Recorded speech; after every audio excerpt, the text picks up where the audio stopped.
Some faulty Xbox 360s are literally melting down while running certain games. There's a sound that takes a certain generation of gamers somewhere specific, instantly.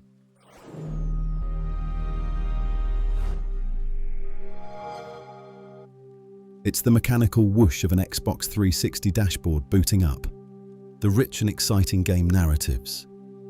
Even small things, like the achievement unlocked notification sound. Such a small thing, but all feeds into the nostalgia. And then I load up my PS5 and everything feels smoother, faster, more beautiful than anything that generation could have dreamed of. So why does it still feel like something is missing?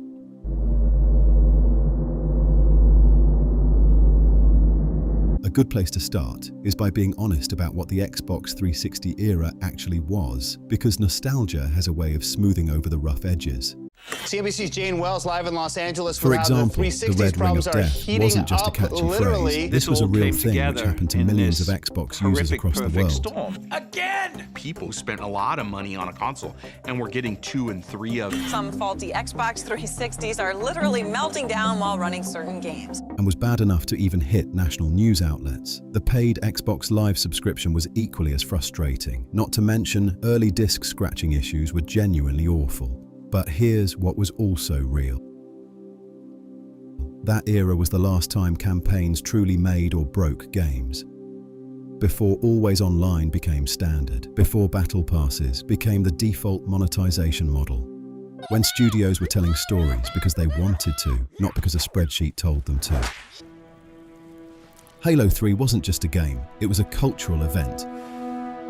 Gears of War invented a genre which you can still see influences of across recent games such as Space Marine 2. The achievement system perfected online matchmaking and some of the most enduring stories in the medium. All of that was born in that era, and crucially, it felt like gaming was discovering what it could be. Every release felt like a genuine surprise, like the industry was figuring itself out in real time. Here's where I have to be fair, because this isn't a hit piece on modern gaming or PS5 in general. The PS5 is a genuinely remarkable piece of hardware. Load times that used to take minutes now take seconds. Visual fidelity that would have seemed impossible in 2007. The haptic feedback in the DualSense controller is the single biggest leap in how a game feels since analog sticks were invented. With subscription services like Game Pass and PS Plus, we have unprecedented access to how we play, what device we use, and the sheer number of games means there's always something new. Not to mention the couch co-op, which the 360 helped birth through Xbox Live Arcade, has absolutely exploded on modern platforms. Some of the most creative, daring games being made right now are coming from studios of 5 or 10 people. So no, modern gaming isn't worse. In a lot of ways, it's better, but that's not the point. The question isn't whether PS5 games look better than Xbox 360 games. They obviously do. The question is whether the culture around gaming feels the same, and I'd argue it doesn't. Games back then weren't designed with the sole purpose of keeping you grinding endlessly for cosmetics or checking back every day for daily logins. Studios wanted to tell stories and build worlds. You bought a game, you played it, it ended, it was complete. Now, in 2026, the Xbox 360 marketplace has been retired, meaning physical discs from that era have become prized collector's items. That's not just a nostalgic detail, it's a symbol. An entire generation of games, complete, finished, standalone experiences, slowly becoming inaccessible. Meanwhile, the games replacing them are designed to never end. To keep you subscribed, to keep you spending. I'm not saying that's entirely bad. Some live service games are genuinely brilliant, but something shifted in what a game is for, and I don't think we've fully reckoned with that yet. Here's my personal opinion. The Xbox 360 era wasn't just about the games, it was about who I was playing with, squeezing into party chats at midnight, grinding through Halo campaigns with people I'm still friends with now.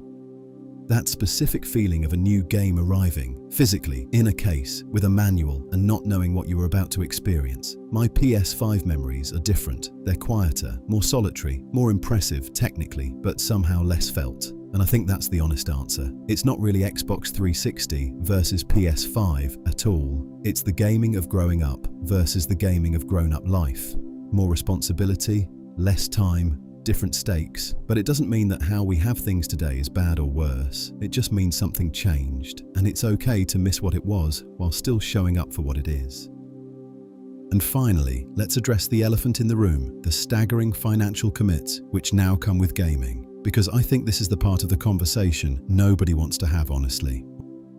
When I picked up my Xbox 360 at launch, the console cost just over £200. A brand new game was around £40 to £45. That was your total cost. You paid once, you owned it, you played it forever. Today, a PS5 digital edition will set you back £430. That's more than double what the 360 cost 20 years ago, and that's before you've bought a single game. A new PS5 release? £70. Standard, expected, non-negotiable. But here's what really gets me, that £70 is just the entry fee. The average UK gamer now spends an additional £36 per game on microtransactions, skins, battle passes, in-game currency that gets you most of the way to the thing you actually want but not quite enough, so you need to top up. In 2006, £1 got you part of a complete, finished game. In 2026, £1 gets you roughly 1/3 of a cosmetic item that will be irrelevant when the next season drops in 6 weeks. And I'm not even talking about the people at the extreme end. 8% of UK gamers spend more than £100 per game, on top of what they paid to buy it. The Xbox 360 era wasn't cheap, but it was simple. You knew what something cost. You decided if it was worth it. You paid. It was yours. Now, the purchase is just the beginning of the conversation. So where does it all go from here? Because I think that's the real question this comparison is pointing at. GTA 6 launches later this year. Analysts are calling it potentially the largest entertainment release in history, not just gaming history. The most expensive game ever made, from the studio that arguably defined the Xbox 360 era with GTA 4. That's not nothing. AI is already changing what NPCs are. Characters in games now have memory. They remember what you did to them. They hold grudges. The days of walking past the same guard saying the same line every 30 seconds, those are numbered. Cloud gaming has quietly become genuinely good.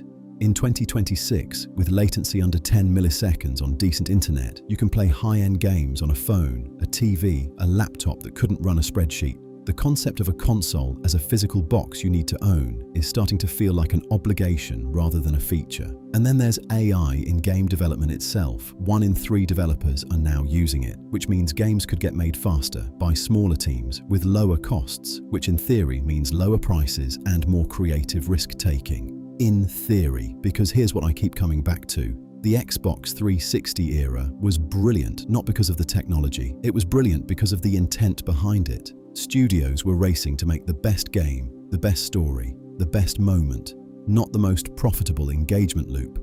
The technology in 2026 is extraordinary. The question is whether the intent catches up with it.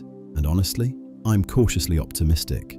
Not naively, but cautiously. Because if GTA 6 is everything it could be, if AI genuinely makes games feel more alive rather than just more expensive to develop, if cloud gaming means a teenager in a small town can play anything anyone else can play, then maybe we're not losing something. Maybe we're building towards something the 360 era could only dream about.